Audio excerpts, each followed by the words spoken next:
ಫಲಶ್ರುತಿಯಾದಂತಹ ಪಾಶುರ ಇದು. ನೆನ್ನೆನೂ ಫಲಶ್ರುತಿನೇ. ಅಂದರೆ ಬೆಳಗಿನ ಜಾವದಲ್ಲಿ ಒಂದು ದಿನ ಕೈಂಕರ್ಯವನ್ನು ಮಾಡಿದ್ರೆ ಏನು ಸಿಗುತ್ತೆ ಅನ್ನೋದನ್ನ ಅಲ್ಲಿ ಹೇಳಿದ್ರು. ಇವತ್ತಿನ ದಿನದ ಪಾಶುರದಲ್ಲಿ ಅದೇ ಫಲಶ್ರುತಿ. ಬರೀ ಅವತ್ತಿನ ದಿನಕ್ಕೆಲ್ಲ ಹೇಗೆ ಎಲ್ಲರೂ ಮೊದಲೇ ಹೇಳಿದಂಗೆ ಎಲ್ಲ ಲೋಕಕ್ಕೆಲ್ಲ ಹೇಗೆ ಒಳ್ಳೆಯದಾಗುತ್ತೆ, ಚೈತನ್ಯಕ್ಕೆ ಏನು ಒಳ್ಳೆಯದಾಗುತ್ತೆ ಅನ್ನೋದ ಫಲಶ್ರುತಿ ಇರುವಂತಹ ಪಾಶುರ. வங்கக்கடல் கடைந்த மாதவனை கேசவனை திங்கள் திருமுகத்து சீடையார் சென்னிரையை அங்கப்பறை கொண்ட ஆற்றை அணிபுதுவை பைங்கமலத் தண்டரையல் பட்டருக்கிறான் போதை சொன்னான் செங்கத்தமிழ் மாலை ஒப்புதும் தப்பாமே இங்கி பரச வைப்பார் ஈரிரண்டு மார்வரை தோள் செங்கண் திருமுகத்து செல்வத் திருமானால் எங்கும் திரு அருள் பெற்று இன்புறுவர் என்பாவாய். ವಂಗಕ್ಕಡಲ್ ಕಡೆಯಿಂದ, ವಂಗ ಅಂದರೆ ದೊಡ್ಡ ದೊಡ್ಡ ಹಡಗುಗಳಿರುವಂತಹ ಸಮುದ್ರ, ಅದನ್ನ ಕಳೆದಿತ್ತು. ಸಮುದ್ರ ಅಂದರೆ ದೊಡ್ಡ ದೊಡ್ಡ ಹಡಗುಗಳು ಇದ್ದೇ ಇರುತ್ತೆ. ಅದರಲ್ಲಿ ಏನು ವಿಶೇಷತೆ ಹೇಳ್ತಾ ಇದ್ದಾರೆ ಅಂತ ಅಂದರೆ, ಸಮುದ್ರ ಮಂಥನ ಆಗೋಬೇಕಾದ್ರೆ ಬೇರೆ ಎಲ್ಲ ವ್ಯವಹಾರಗಳನ್ನು ನಿಲ್ಲಿಸಿ ಸಮುದ್ರ ಮಂಥನವನ್ನು ಮಾಡಲಿಲ್ಲ. ಈಗ ಹೇಗೆ ಈಗ ಒಂದು ಸಾಧಾರಣವಾದ ಹಡಗು ಸಮುದ್ರ ಅಂತ ನಾವು ಇಟ್ಕೊಂಡ್ರೆ ಅದರಲ್ಲಿ ಎಲ್ಲ ವ್ಯಾಪಾರಗಳೆಲ್ಲ ನಡೀತಿರುತ್ತೆ. ಹಡಗುಗಳೆಲ್ಲ ಬರ್ತಾ ಇರುತ್ತೆ, ಬೇರೆ ದೇಶದ ಬರುತ್ತೆ, ಇಲ್ಲಿಂದ ಬೇರೆ ಕಡೆ ಹೋಗುತ್ತೆ, ರಫ್ತು ಆಮದೆಲ್ಲ ಆಗುತ್ತೆ. ಆ ರೀತಿಯೆಲ್ಲ ಏನು ವ್ಯವಹಾರಗಳಿರುತ್ತೆ, ಅಲ್ಲೂ ಕ್ಷೀರಸಾಗರದಲ್ಲೂ ಅದೇ ರೀತಿಯ ವ್ಯವಹಾರಗಳು. ಆ ಥರ ಸಮುದ್ರ ಮಂಥನವನ್ನು ಮಾಡಬೇಕಾದ್ರೆ ಕ್ಷೀರ ಸಮುದ್ರವನ್ನು ಯಾವುದೇ ಹಡಗುಗಳಿಗೂ ಏನೂ ತೊಂದರೆ ಆಗಿಲ್ಲ. ಅಂದರೆ ದಿನನಿತ್ಯದ ಚೈತನ್ಯಗಳು ಹೇಗೆ ನಡೀತಿದ್ವೋ ಹಾಗೇ ನಡೀತಿದ್ವು ಎಲ್ಲ ಕಾರ್ಯಗಳು. ಅದನ್ನ ಇಲ್ಲಿ ಹೇಳೋದಕ್ಕೋಸ್ಕರ ವಂಗಕ್ಕಡಲು. ಸಮುದ್ರ ಮಂಥನ ಮಾಡಬೇಕಾದ್ರೆ ಸಮುದ್ರ ಶಾಂತವಾಗಿತ್ತು, ಅದನ್ನ ಎದ್ದು ತಿಳ್ಕೊಂಡು ಮಾಡಿದ್ರು ಅಷ್ಟೇ ಅಲ್ಲ. ಇವರು ಸಮುದ್ರ ಮಂಥನವನ್ನ ಮಾಡ್ತಾ ಇದ್ರು. ಏನೇನು ಬೇಕು ಎಲ್ಲ ಮೇಲೆ ಬಂದಿದ್ದನ್ನ ರಾಜರಿಗೆ, ಇವರಿಗೆ, ಋಷಿಮುನಿಗಳಿಗೆ ಏನೇನು ಕೊಡಬೇಕು ಎಲ್ಲ ಆಗ್ತಾ ಇದ್ರು. ಅದರ ವ್ಯವಹಾರಗಳು ಸಮುದ್ರದಲ್ಲಿನ ಏನು ವ್ಯವಹಾರಗಳಿತ್ತು ಅದೆಲ್ಲ ಅದರ ಬಗ್ಗೆ ಹಾಗೆ ಶಾಂತವಾಗಿ ನಡೀತಿತ್ತು. ಅದರಲ್ಲಿ ಯಾವುದೇ ರೀತಿಯ ತೊಂದರೆಗಳು ಇರಲಿಲ್ಲ ಅನ್ನೋದನ್ನ ಹೇಳೋದಕ್ಕೋಸ್ಕರ ವಂಗಕ್ಕಡಲು, ದೊಡ್ಡ ದೊಡ್ಡ ಹಡಗುಗಳು ಇರುವಂತಹ ಕಡಲ್ ಸಮುದ್ರವನ್ನ ವಂಗಕ್ಕಡಲ್ ಕಡೆಯಿಂದ ಮಂಥನವನ್ನ ಮಾಡಿದವನೇ ಯಾರು? ಮಾಧವನೈ ಕೇಶವನೇ. ಮಾಧವ ಲಕ್ಷ್ಮಿಯನ್ನ ಪಕ್ಷಸ್ಥಳದಲ್ಲಿ ಧರಿಸಿಕೊಂಡಿರುವವನು, ಕೇಶವ ಬ್ರಹ್ಮ ಶಿವಾದಿಗಳನ್ನ ಆಪತ್ತಿನಲ್ಲಿ ಕಾಪಾಡಿದವನು, ಕೇಶವ ಎಂಬ ರಾಕ್ಷಸನನ್ನ ಕುದುರೆ ರೂಪದಲ್ಲಿ ಬಂದಂತ ರಾಕ್ಷಸನ ಸಂಹಾರ ಮಾಡಿದವನು, ಸುಂದರವಾದ ಕೇಶರಾಶಿ ಉಳ್ಳವನು ಕೇಶವ. ಮೂರು ಅರ್ಥಗಳು ಕೇಶವ ಅನ್ನೋ ಪದಕ್ಕೆ ಇದೆ. ಅವನನ್ನು ಎಲ್ಲಿ ಧ್ಯಾನಿಸ್ತಾ ಇದ್ರೆ ಅವನಿಗೆ ಎಲ್ಲಿ ಹೇಳ್ತಾ ಇದ್ದಾರೆ, ಹಡಗನ್ನ ಯಾವುದೇ ವ್ಯವಹಾರಗಳಿಗೆ ತೊಂದರೆ ಆಗದೆ ಇರುವಂತೆ ಸಮುದ್ರ ಮಂಥನವನ್ನ ಮಾಡಿ. ಆ ಸಮುದ್ರ ಮಂಥನವನ್ನ ಮಾಡಬೇಕಾದ್ರೆ ಬಂದಂತಹ ಪ್ರತಿಯೊಂದನ್ನು ರಾಜರಿಗೆ, ಕಾಮಧೇನುವನ ಋಷಿಮುನಿಗಳಿಗೆ, ಆ ರೀತಿಯಾಗಿ ಯಾರ್ಯಾರಿಗೆ ಅದು ತಂದಿದ್ರೆ ಪ್ರಪಂಚ ಸೌಖ್ಯವಾಗಿರೋದು ಆ ರೀತಿಯಾಗಿ ಎಲ್ಲರಿಗೂ ಎಲ್ಲವನ್ನು ತಲುಪಿಸ್ತಾರೆ. ಕೋಲಾಹಲ ಬಂದು ಅದನ್ನ ಈಶ್ವರ ಸ್ವೀಕರಿಸಿದ ನಂತರ ಲಕ್ಷ್ಮಿ ಬಂದು ಆ ಲಕ್ಷ್ಮಿಯನ್ನ ವಿಷ್ಣು ಭಗವನ್ ನಾರಾಯಣ ಅವಳನ್ನ ಲಕ್ಷ್ಮಿಯನ್ನ ಸ್ವೀಕರಿಸಿದ. ಅವಳ ಪಾಣಿಗ್ರಹಣವನ್ನ ಮಾಡಿದ. ಮಾಧವ ಅಲ್ಲಿಂದನೇ ಆರಂಭವಾಗಿತ್ತು. ಆ ರೀತಿಯಾಗಿ ಬಂದಂತಹ ಲಕ್ಷ್ಮಿ ಕ್ಷಣಕಾಲವೂ ನಾನು ನಿನ್ನ ಇರೋದಿಲ್ಲ ಅಂತ ಹೇಳಿ ಭಗವಂತನ ವಕ್ಷಸ್ಥಳದಲ್ಲೇ ಹೋಗಿ ನೆಲೆಸಿದಳು. ಹಾಗಾಗಿ ನಾವು ನಾರಾಯಣನನ್ನ ನಮ್ಮ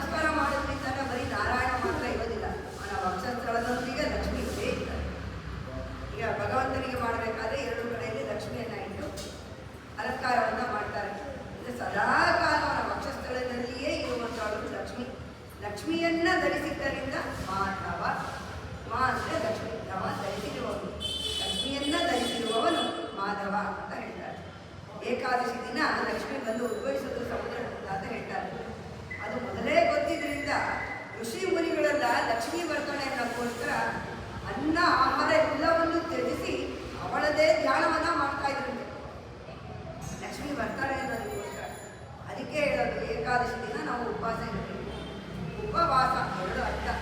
ನೇರಾರ್ಥನಾದ ಒಳಗಿದ್ರೆ ಉಪವಾಸ ಕೊಡದೆ ಏನು ಕೊಡದೆ ಇರಬೇಕು.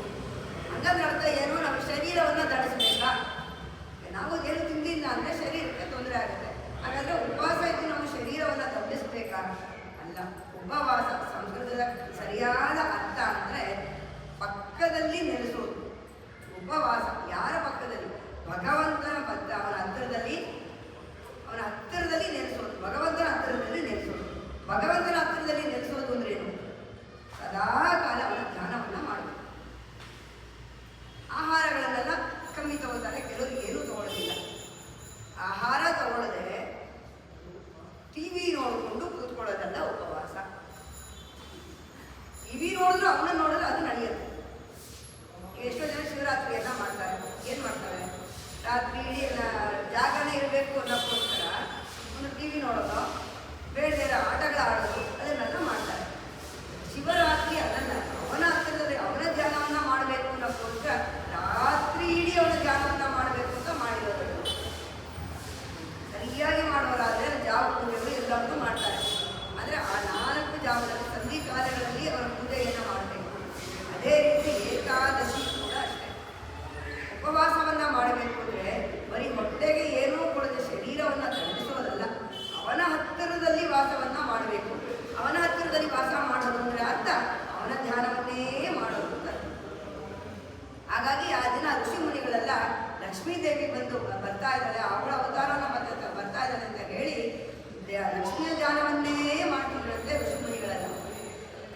ಏಕಾದಶಿ ದಿನ ಬಂದು ನಂತರ ಅವಳು ಭಗವಂತನ ವಕ್ಷಸ್ಥಳದಲ್ಲಿ ಸೇರಿದ ಮೇಲೆ ಲಕ್ಷ್ಮೀನಾರಾಯಣನೊಂದಿಗೆ ಮಾರನೇ ದಿನ ಅವನನ್ನು ಅರ್ಚಿಸಿದರಂತೆ. ಸೊ ಅದಕ್ಕೆ ಹೇಳ್ತಾರೆ ಏಕಾದಶಿ ದ್ವಾದಶಿ ಎರಡೂ ದಿನ ನಾವು ಮಾಡಬೇಕು. ಏಕಾದಶಿ ಉಪವಾಸ ಇರಬೇಕು, ದ್ವಾದಶಿ ಏಕಾದಶಿ ಸೇರಿ ಊಟ ಮಾಡಬೇಕು. ಅದೆಲ್ಲ ಪದ್ಧತಿ. ಏಕಾದಶಿ ಲಕ್ಷ್ಮಿಯ ದಾನವನ್ನೇ ಮಾಡ್ತಾ ಇದ್ದು, ದ್ವಾದಶಿಯ ದಿನ ಶ್ರೀಮನ್ನಾರಾಯಣದ ಲಕ್ಷ್ಮಿಯೊಂದಿಗೆ ಶ್ರೀಮನ್ನಾರಾಯಣನನ್ನ ನಾವು ಪೂಜಿಸಬೇಕು ಅನ್ನೋದನ್ನ ಹೇಳ್ತಿರೋದ ಏಕಾದಶಿ ದ್ವಾದಶಿಯ ವ್ರತ. ಆ ರೀತಿ ಬಂದು ಭಗವಂತನ ವಕ್ಷಸ್ಥಳದಲ್ಲಿ ಹೋಗಿ ನೆಲೆಸಿದ್ರು. ಅಲ್ಲೇ ಹೇಳಲು ಆಲ ಇಲ್ಲೇ ನೆರೆಯುವುದು ಅಲರ್ಮೇಲ ಬಗ್ಗೆ ಉರೆ ಮಾಡುವ ಅಂತ ಹೇಳ್ತಾರೆ. ನಮ್ಮವಾರು ಹೇಳ್ತಾರೆ, ಒಂದು ಕ್ಷಣ ಕೂಡ ನಾನು ನಿನ್ನನ್ನು ಬಿಟ್ಟಿರಲಿಲ್ಲ. ಆಹಾರ ಇಲ್ಲೇ ಇರೆಯುಮೆಂದರು. ಒಂದು ಕ್ಷಣ ಕೂಡ ಆಹಾರದಿಲ್ಲ, ನಿನ್ನನ್ನು ಬಿಟ್ಟಿರೋಕ್ಕಾಗಲ್ಲ, ಅಗಲಕ್ಕೆ ಇರೋದಕ್ಕಾಗದೇ ಇಲ್ಲ ಅಂತ ಹೇಳಿ ಸದಾ ಕಾಲ ವಕ್ಷಸ್ಥಳದಲ್ಲೇ ಸ್ಥಿರವಾಗಿ ಲಕ್ಷ್ಮಿ ನೆಲೆಸಿದ್ದಾಳೆ. ಹಾಗಾಗಿ ಭಗವಂತನ ನಾರಾಯಣ ನಾವು ನಾಮಸ್ಮರಣೆಯನ್ನ ಮಾಡಿದ್ರೆ ಲಕ್ಷ್ಮಿಯೊಂದಿಗೆ ಮಾಡೋದಂತ ಆಗುತ್ತೆ. ಅದನ್ನೇ ದ್ವಯ ಶ್ರೀಮನ್ನಾರಾಯಣ ಚರಣ ಪ್ರಪದ್ಯೆ ಶ್ರೀಮತೇ ನಾರಾಯಣಾಯ ನಮಃ. ಆ ರೀತಿ ಸಮುದ್ರ ಮಂಥನದಲ್ಲಿ ಬಂದಂತಹ ಲಕ್ಷ್ಮಿಯನ್ನ ವಕ್ಷಸ್ಥಳದಲ್ಲಿ ನೆಲೆಸಿರುವಂತಹ ಇಟ್ಟುಕೊಂಡಿರುವಂತಹ ಮಾಧವನೇ, ಮಂಗಕ್ಕಡಲ್ ಕಡೆಯಿಂದ ಮಾಧವನೈ ಕೇಶವನೈ. ಕೇಶವ 3 ರೀತಿಯಲ್ಲೂ ಹೇಳಿದೆ. ಒಂದು ಕೇಶಿ ಎನ್ನುವ ಕುದುರೆಯ ರೀತಿಯಲ್ಲಿ ಬಂದಂತಹ ಅಸುರನನ್ನ ಸಂಹಾರ ಮಾಡಿದ್ದು, ಇನ್ನೊಂದು ಬ್ರಹ್ಮ ಶಿವ, ಇವರಿಬ್ಬರನ್ನು ಆಪತ್ಕಾಲದಲ್ಲಿ ಕಾಪಾಡಿದವನು, ರಕ್ಷಿಸಿದವನು ಅಂತಂದರೆ ಕಥೆಗಳನ್ನು ನಾನು ಅವತ್ತೇ ಹೇಳಿದ್ದೆ. ಒಂದು ಶಿವನಿಗೆ ಭಸ್ಮಾಸುರನ ಕಥೆ ನಾನು ಹೇಳಿದ್ದೆ. ಅಲ್ಲಿಗೆ ಶಿವನ ತಲೆ ಮೇಲೇನೆ ಅವನ ಕೈಯನ್ನು ಇಡಕ್ಕೆ ಹೋಗಿದ್ದ. ಅವನಿಂದನೇ ವರ ಪಡ್ಕೊಂಡು ನೀ ಕೊಟ್ಟ ವರ ಸರಿಯಾಗುತ್ತಾ ನೋಡೋಣ ಅಂತ ಅವನ ತಲೆ ಮೇಲೆ ಕೈ ಇಡಕ್ಕೆ ಹೋಗಿದ್ದ. ಅದನ್ನ ತಪ್ಪಿಸಿದಂತಹವನು ಮೋಹಿನಿ ಅವತಾರದಲ್ಲಿ ಬಂದು ನಾರಾಯಣ. ಹಾಗಾಗಿ ಅವನನ್ನ ಕೇಶವ ಅಂತ ಕರೀತಾರೆ. ಸುಂದರವಾದ ಕೇಶರಾಶಿಯನ್ನು ಉಳ್ಳವನಾದ್ದರಿಂದ ಅವನನ್ನು ಕೇಶವ ಅಂತ ಕರೀತಾರೆ. 3 ರೀತಿಯಲ್ಲೂ ಕೇಶವ ಅನ್ನೋದರ ಅರ್ಥ ಭಗವಂತನಿಗೆ ಸಮರ್ಪಣೆ ಹೇಗೆ ಅಂತ. ಮಾಧವನೈ ಕೇಶವನೈ ತಿಂಗಳ ತಿರುಮುಹತ್ತು ಶೀಳೆಯಾರ್ ತೆನ್ನಿರಂಗೈ. ತಿಂಗಳ ತಿರುಮುಹತ್ತು ಅಂತ ಅಂದರೆ ಪ್ರಕಾಶಮಾನವಾದಂತಹ ಮುಖವುಳ್ಳವರು, ಚಂದ್ರನ ಬೆಳಕಿನಂತೆ ಬೆಳದಿಂಗಳಿನಂತೆ ಮುಖವುಳ್ಳವರು. ತಿಂಗಳ ತಿರುಮುಹತ್ತು, ತಿಂಗಳಂತೆ ಚಂದ್ರನ ಪ್ರಕಾಶದಂತೆ, ತಿರುಮುಹತ್ತೆ ಮುಖವನ್ನು ಹೊಂದಿರುವವರು. ಚೇಯಿಳೆಯಾರ್ ಚೆನ್ನಿರೈಲಿ, ಮತ್ತೆ ತೇಜಸ್ಸಿನಿಂದ ಕೂಡಿದ ಮುಖವುಳ್ಳವರು, ದಿವ್ಯ ಆಭರಣಗಳನ್ನು ತೊಟ್ಟಿರುವವರು. ಯಾರಿಗೆ ಹೇಳ್ತಾ ಇದ್ದಾರೆ ಇಲ್ಲಿ? ಆ ರೀತಿಯಾಗಿ ಆಭರಣಗಳನ್ನೆಲ್ಲ ಧರಿಸಿರುವಂತಹ ಚೆನ್ನಿರೈಲಿ ಅಂಗ ಪರೆಯೊಂಡ ಆತೈ. ಗೋಪಿಕಾಸಿಯರಿಗೆ ಹೇಳ್ತಾ ಇದ್ದಾರೆ. ಗೋಪಿಕಾಸಿಯರು ಸೌಂದರ್ಯವತಿಯಾದ ದಿವ್ಯ ಆಭರಣಗಳನ್ನು, ಐಶ್ವರ್ಯವನ್ನ,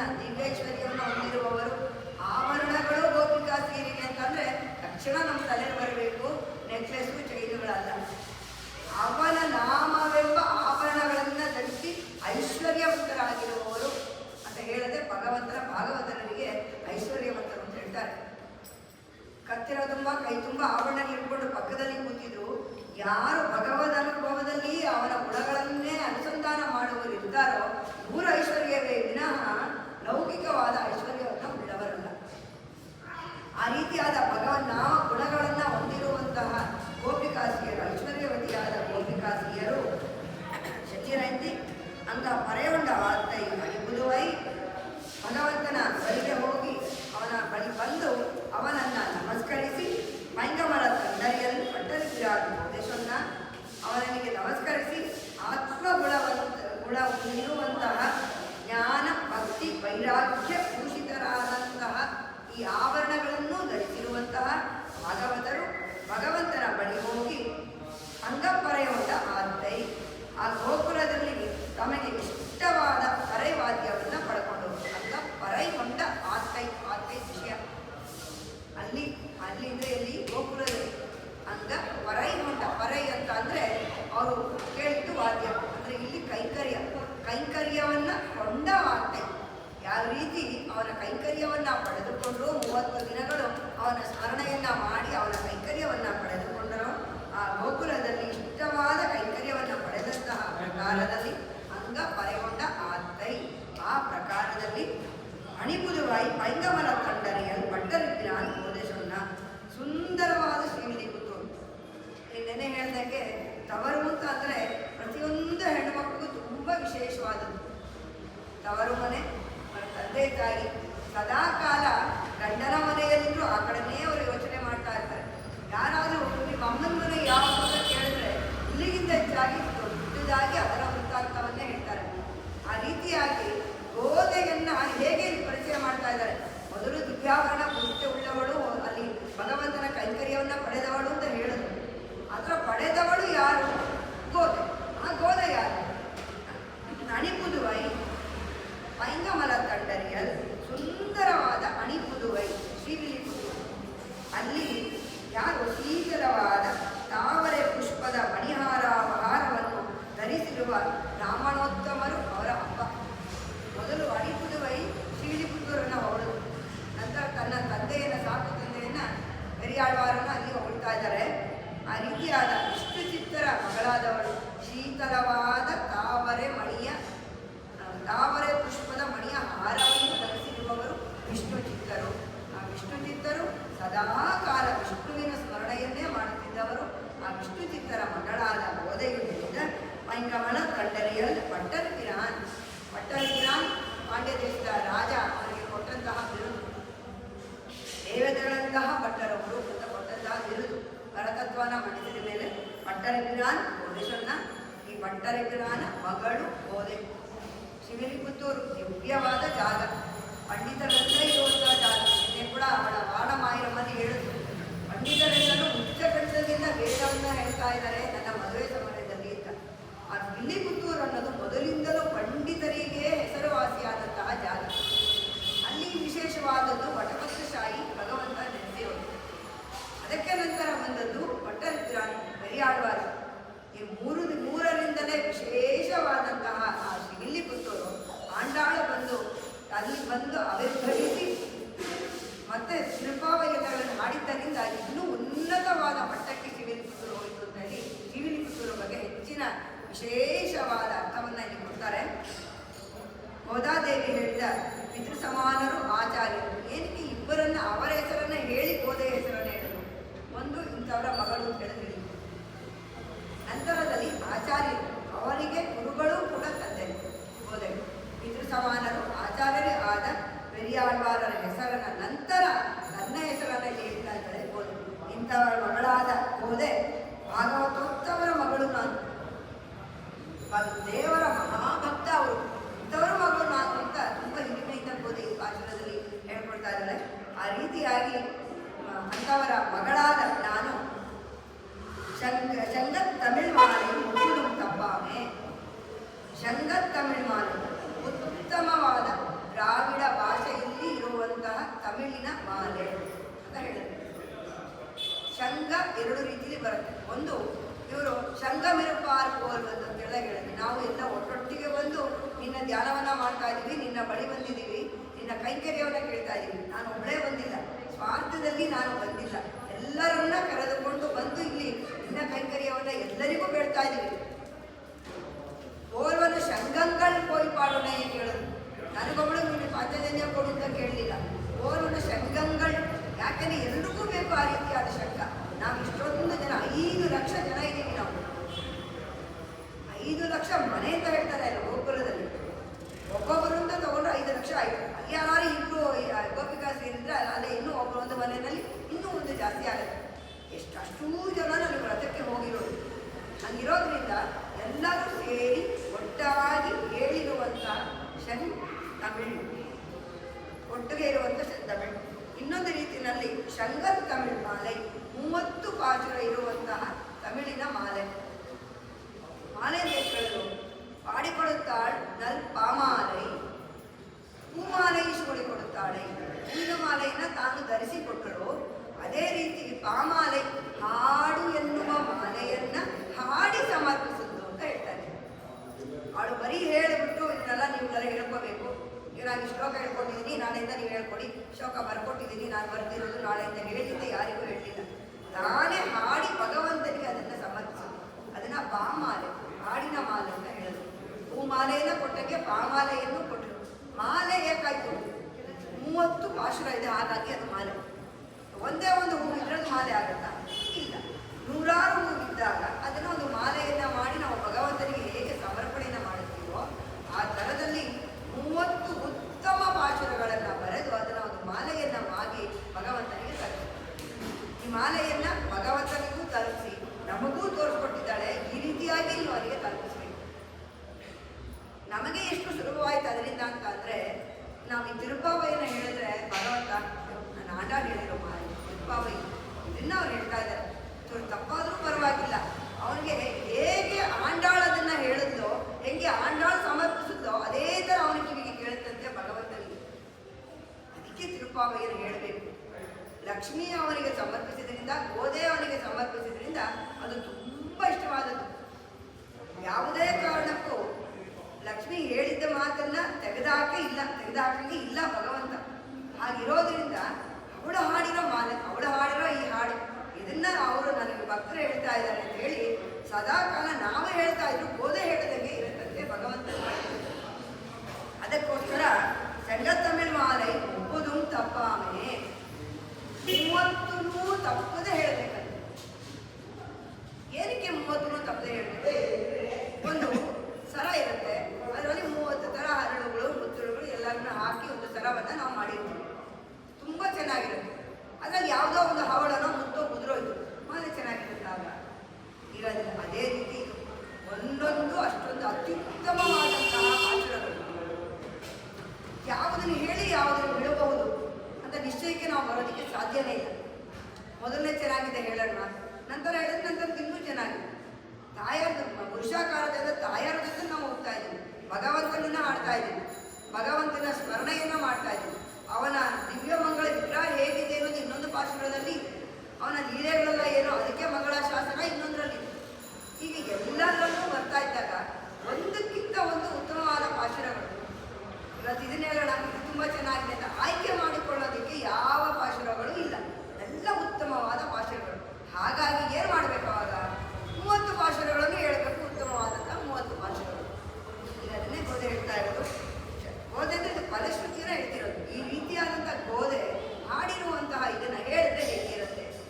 ಒಂದನ್ನೂ ಬಿಡದೆ ಹೇಳಿದ್ರೆ ಶಂಗತ್ ತಮಿಳು ಮಾಲೆ ಎಂಬುದು ತಪ್ಪಾಮೆ, ಭಗವಂತನಿಗೆ ತುಂಬ ಪ್ರಿಯವಾಗುವಂತಹ ಈ 30 ಪಾಶುರಗಳನ್ನು ನಾವು ಸದಾಕಾಲ ಪ್ರತಿದಿನ ದಿನನಿತ್ಯ ಅವನಿಗೆ ಹೇಳಿ ಆ ಗೋದೆ ಕೊಟ್ಟಂತಹ ಮಾಲೆಯನ್ನು ನಾವೂ ಸಮರ್ಪಿಸಿದರೆ ಇಂಗಿ ಪರಿಷ್ಕೈ ಪಾರಿ ಈರಿರೆಂಡು ಮಾಲ್ವರೈತೋಳ್. ಇಲ್ಲಿ ಭಗವಂತನ ಗುಣಗಳನ್ನು ಹೇಳ್ತಾ ಇದ್ದಾರೆ. ಇಂಗಿ ಪರಿಸುರೈ ಪಾರ್ ಈರಿರೆಂಡು ಮಾಲ್ವರೈತೋಳ್. ಹಿಂಗ್ ಯಾವ ರೀತಿ ಇದೆ ಅಂತಂದ್ರೆ, 2 ಉತ್ತಮವಾದ ಎತ್ತರವಾದ ಪರ್ವತಗಳು. ಎಲ್ಲಿದೆ ಆ ಪರ್ವತಗಳು? ಅವರ ತೋಳುಗಳೇ ಆ ರೀತಿಯಾದಂತಹ ಪರ್ವತಗಳು. ದೊಡ್ಡದಾದ ಪರ್ವತಗಳಂತೆ ಚತುರ್ಭುಜಗಳನ್ನು ಉಳ್ಳವನು ಇಂಗಿ ಪರಿಸುರೈ ಪಾರ್ ಈರಿರೆಂಡು ಮಾಲ್ವರೈತೋಳ್. ಪರ್ವತಗಳಂತೆ ಇರುವಂತಹ ಚತುರ್ಭುಜಗಳನ್ನು ಹೊಂದಿರುವವನು ಶಂಗಣ್. ಇದನ್ನು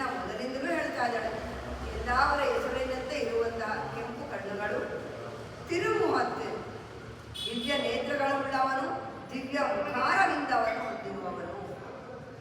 ಮುಖಾರವಿಂದ ಕಮಲದಂತಹ ಮುಖ, ಆ ರೀತಿಯಾದಂತಹ ದಿವ್ಯವಾದ ಸುಂದರವಾದ ಮುಖಾರವಿಂದವನ್ನು ಹೊಂದಿರುವವನು ಆದಂತಹ ಶರ್ವ ತಿರುಮಾಲಾನ್, ಲಕ್ಷ್ಮಿಯನ್ನ ಸದಾಕಾಲ ಧರಿಸಿರುವಂಥವನು ಮಾಧವನು ಆದಂಥವನು, ಮತ್ತೆ ಐಶ್ವರ್ಯವಂತನಾದವನು ಅಂತ ಹೇಳಿ ಅವನಿಗೆ ಹೊಗಳ್ತಾ ಇದ್ದಾರೆ.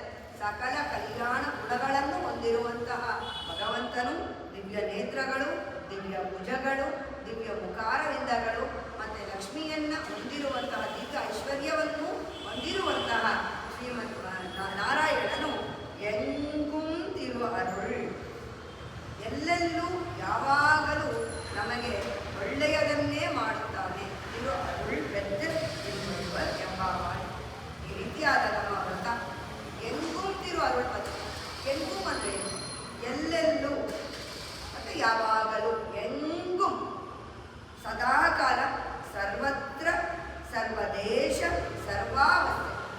ನಾವು ಹೇಗಿದ್ರು, ನಾವು ಎಲ್ಲಿದ್ರೂ ನಾವು ಈ ವಚನಗಳನ್ನು ಹೇಳಿದ ಮೇಲೆ ನಾವು ಎಲ್ಲಿದ್ರೂ, ಎಂಥ ಸ್ಥಿತಿಯಲ್ಲಿದ್ರೂ, ಸರ್ವದೇಶ ಪ್ರತಿಯೊಂದು ಕಾಲದಲ್ಲೂ, ಸರ್ವಾವಸ್ಥೆ, ನಾವು ಯಾವ ಅವಸ್ಥೆಯಲ್ಲೇ ಇರಲಿ, ಅವನ ಸ್ಮರಣೆಯನ್ನು ಮಾಡೋ ಅವಸ್ಥೆಯಲ್ಲಾಗಿ ಇರಲಿ, ಇಲ್ಲ ಸಂತೋಷವಾಗಿರಲಿ, ದುಃಖದಲ್ಲಿರಲಿ, ಹೇಗೂ ಇದ್ರೂ ಎಂಗುಂತಿರು ಅರುಳ್ ಬೆತ್ತೆ.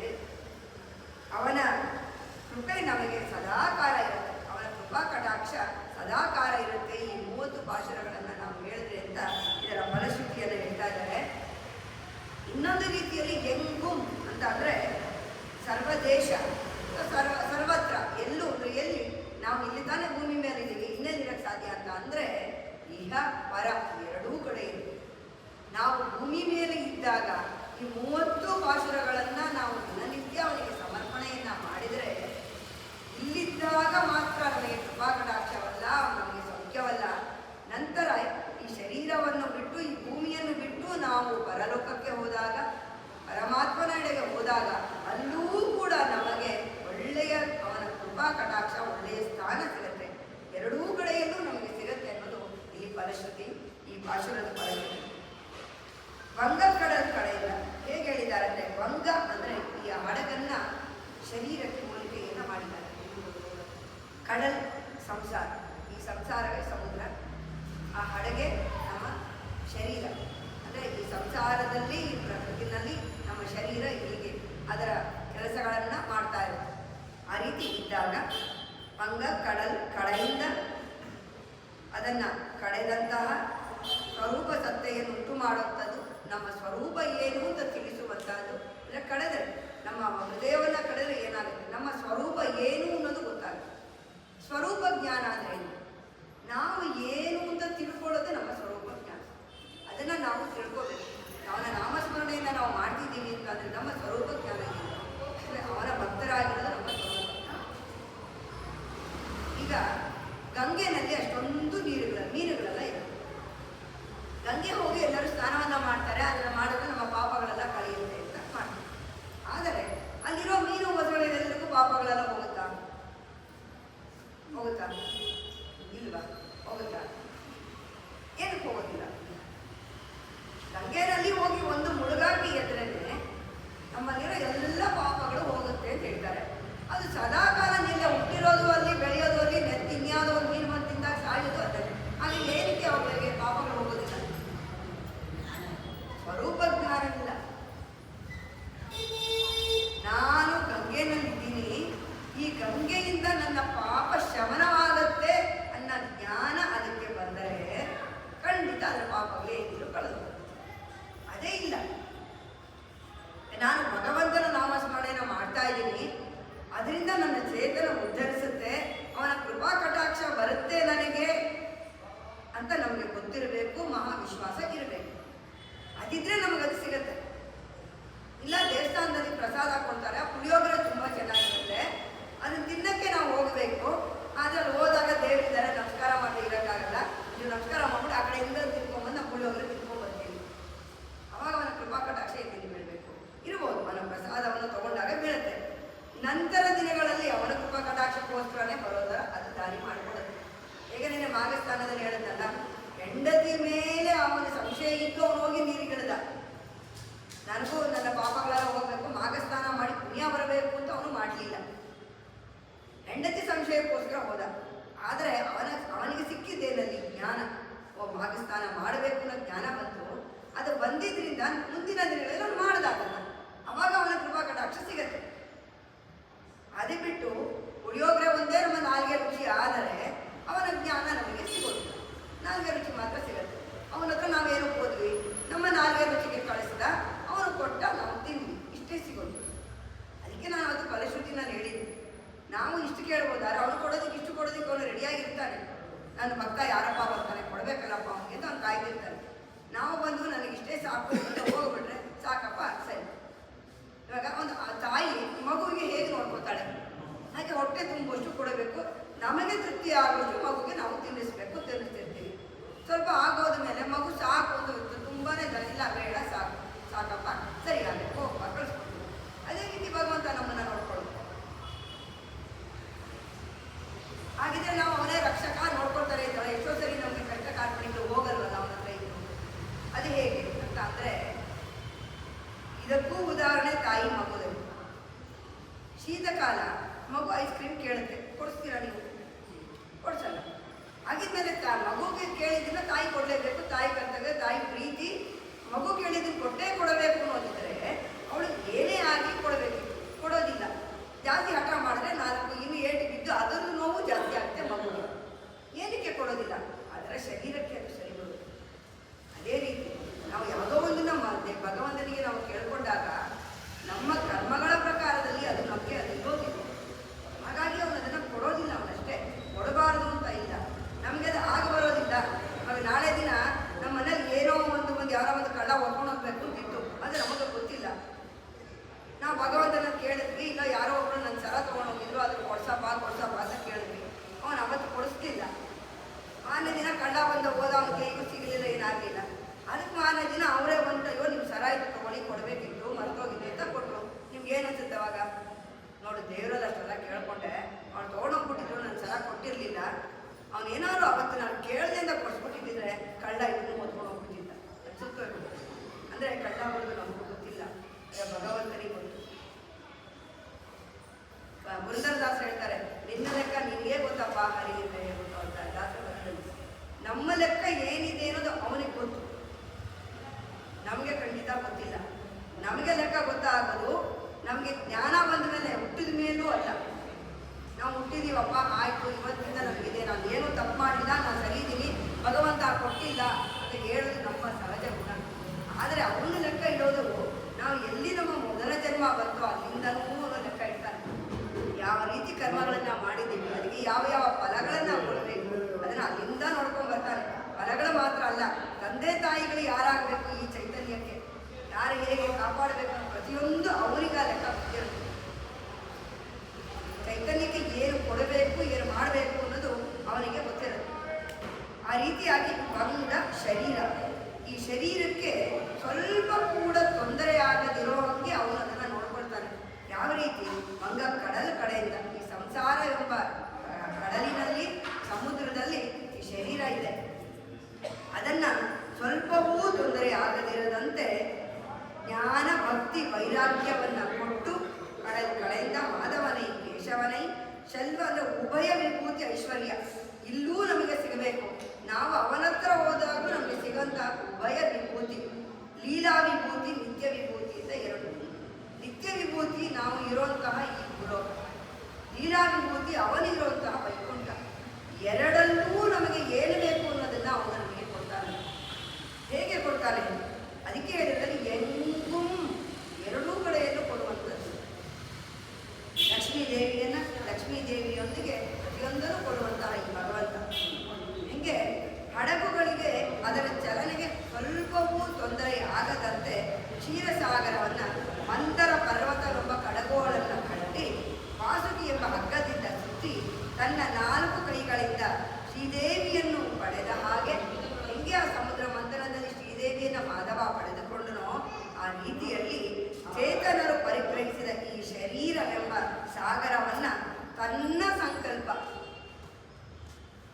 ಅವನದೇ ಸಂಕಲ್ಪ, ಅವನ ಸಂಕಲ್ಪ ಎಂಬ ಮಂದರ ಕಡಿಯೋದಕ್ಕೆ ಬೇಕಲ್ಲ, ಅದು ಅವನ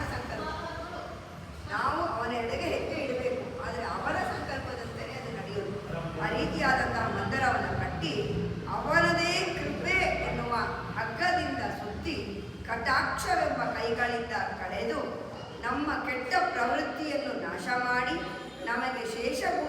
ಅವನಿಗೆ ಶೇಷಭೂತರನ್ನಾಗಿ ನಮ್ಮನ್ನ ಮಾಡಿಕೊಡ್ತಾನೆ.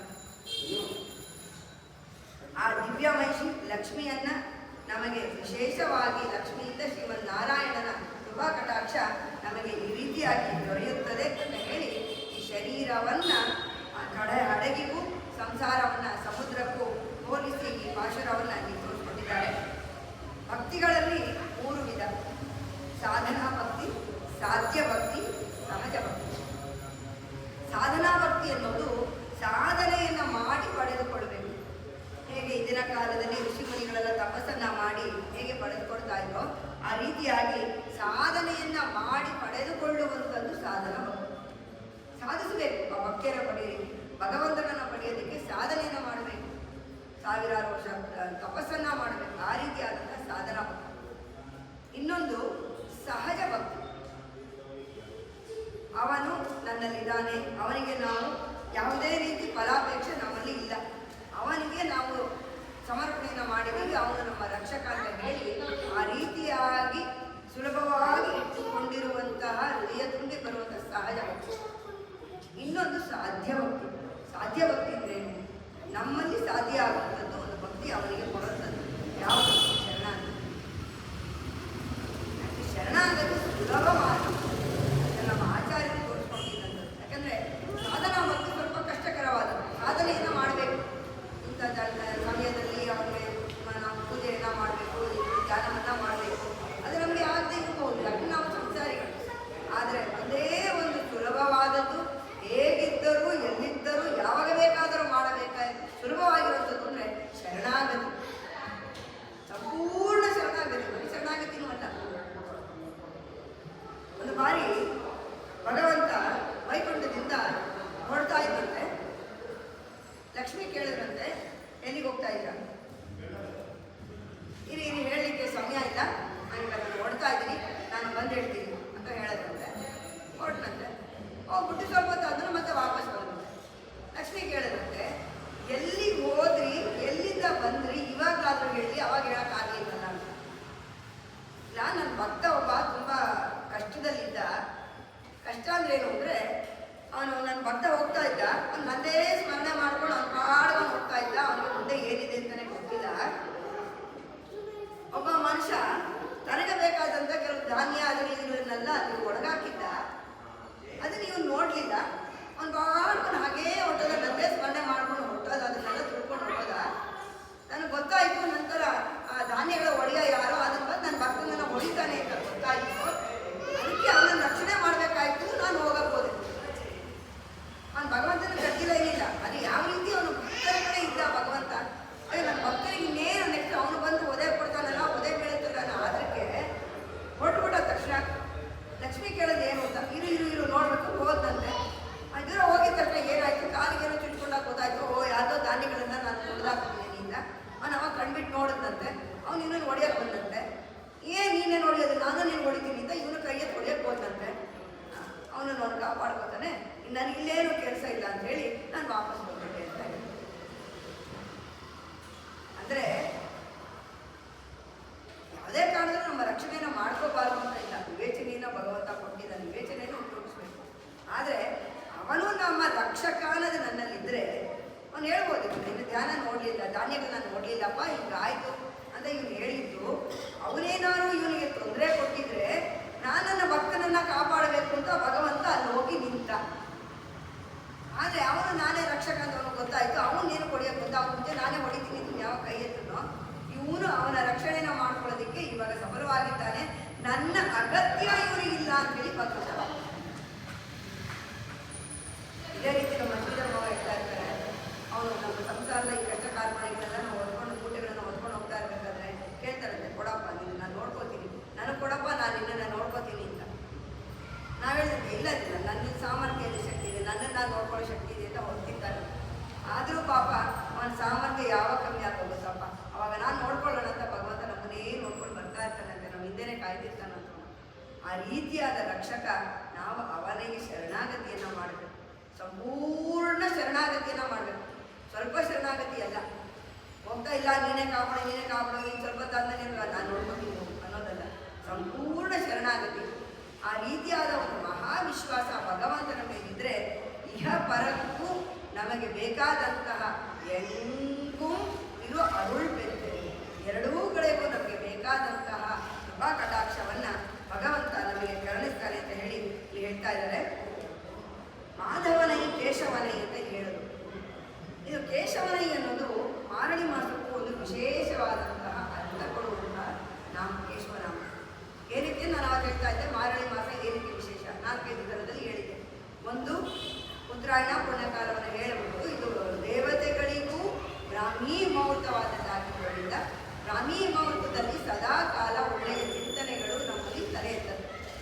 ಕೆಟ್ಟ ಪ್ರವೃತ್ತಿಗಳು ಯಾವುದು ನಮ್ಮ ಯೋಜನೆಗಳಿಗೆ ಬರೋದಿಲ್ಲ. ಚೈತನ್ಯಕ್ಕೆ ಕೆಟ್ಟ ಪ್ರವೃತ್ತಿಗಳು ಯಾವತ್ತೂ ಬ್ರಾಹ್ಮೀ ಮುಹೂರ್ತದಲ್ಲಿ ಬರೋದಿಲ್ಲ.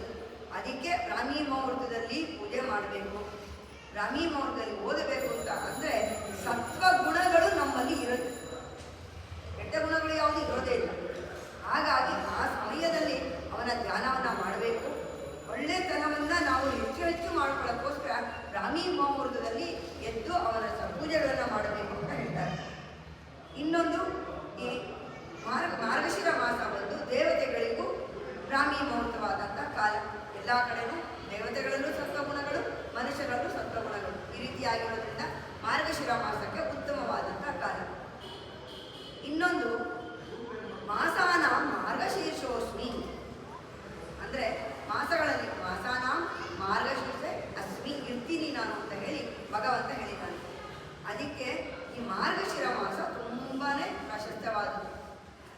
ಆ ಮಾರ್ಗಶಿರವನ್ನು ಕೇಶವ ನಾಮದಲ್ಲಿ ಕರೀತಾರೆ. ಯಾವ ರೀತಿ 12 ದಿವ್ಯ ನಾಮಗಳು ಭಗವಂತನು: ಕೇಶವ, ನಾರಾಯಣ, ಮಾಧವ, ಗೋವಿಂದ, ವಿಷ್ಣು, ಮಧುಸೂದನ, ತ್ರಿವಿಕ್ರಮ, ವಾಮನ, ಶ್ರೀಧರ, ಋಷಿಕೇಶ, ಪದ್ಮನಾಭ, ದಾಮೋದರ. ಈ 12 ಹೆಸರಿನಿಂದ ಈ 12 ಮಾಸಗಳಲ್ಲಿ ಭಗವಂತ ಇರ್ತಾನೆ. ಹಾಗಾಗಿ ಅವನೇ ಹೇಳಿದಂಗೆ ಮಾಸಾನ ಮಾರ್ಗಶೀರ್ಷ, ಮಾರ್ಗಶಿರ ಮಾಸದಲ್ಲಿ ನಾನಿರ್ತೀನಿ ಅಂತ ಹೇಳ್ದ. ಮಾರ್ಗಶಿರ ಮಾಸ ಬಂದು ಕೇಶವನಾಮ. ಅದಕ್ಕೆ ಆಗಮದ ಪ್ರಕಾರದಲ್ಲಿ ಕೇಶವನಾಮ ಇರುವಂತಹ ಮಾರ್ಗಶಿರ ಮಾಸ ಮೊದಲನೆಯ ಮಾಸ. ರೋಕೋಕ್ಸಿನಲ್ಲಿ ಯುಗಾದಿಯಿಂದ ಚೈತ್ರ ಮಾಸದಿಂದ ಮೊದಲನೇ ಮಾಸ. ಆದರೆ ಆಗಮದ ಪ್ರಕಾರದಲ್ಲಿ ಭಗವಂತನೇ ಈ ರೀತಿ ಹೇಳಿರೋದ್ರಿಂದ ಕೇಶವನಾಮ ಮೊದಲನೆಯದು. 12 ನಾಮಗಳಲ್ಲಿ ಕೇಶವನಾಮ ಮೊದಲನೆಯದು. ಮಾರ್ಗಶಿರ ಮಾಸದಲ್ಲಿ ಕೇಶವನಾಮದಲ್ಲಿ ನಾನಿರ್ತೀನಿ ಅಂತ ಹೇಳ್ದ. ಮಾಸಾನ ಮಾರ್ಗಶೀರ್ಷೋಸ್ಮಿ, ಅದರಲ್ಲೇ ಆ ಮಾತಿನ ಪ್ರಕಾರದಲ್ಲಿ ಮಾರ್ಗಶಿರ ಮಾಸದಲ್ಲಿ ನಾನಿರ್ತೀನಿ ಅಂತ ಹೇಳಿದ್ದ ಭಗವಂತ. ಹೀಗಾಗಿ ಮಾರ್ಗಶಿರ ಮಾಸ ಕೇಶವನಾಮ ಮೊದಲನೆಯದು. ಅದಕ್ಕೆ ಏನಕ್ಕೆ ಮಾರ್ಗಶಿರ ಮಾಸದಲ್ಲಿ ಯಾವುದೇ ಶುಭ ಸಮಾರಂಭಗಳು ಕೂಡ ಇರೋದಿಲ್ಲ. ಯಾಕೆ ಅಂದರೆ ಸಾಮಾನ್ಯವಾಗಿ ನಾವೇನು ಮಾಡ್ತೀವಿ, ಮೊದಲನೇದು ಏನೋ ಒಂದು ತಗೊಂಬಂದ್ವಿ, ಮೊದಲು ಭಗವಂತನಿಗೆ ಸಮರ್ಪಣೆಯಿಂದ ನಾವು ಮಾಡ್ತೀವಿ. ಮೊದಲನೇ ಬೆಳೆ ಬರುತ್ತೆ, ಮೊದಲು ಭಗವಂತನಿಗೆ ಸಮರ್ಪಣೆ, ದೇವಸ್ಥಾನಕ್ಕೆ ಕೊಡೋದು. ಈ ರೀತಿಯಲ್ಲಾಗಿ ಮೊದಲನೇದು ಭಗವಂತನಿಗೆ ಅನ್ನೋದು ನಮ್ಮ ಶಾಸ್ತ್ರದಲ್ಲೇ ಬಂದಿರೋದು. ಹಾಗಾಗಿ ಮೊದಲನೆಯ ಮಾಸ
ಸುಲಭವಾಗಿ ಒಲಿಸಿಕೊಳ್ಳುವಂತಹ ರಥ.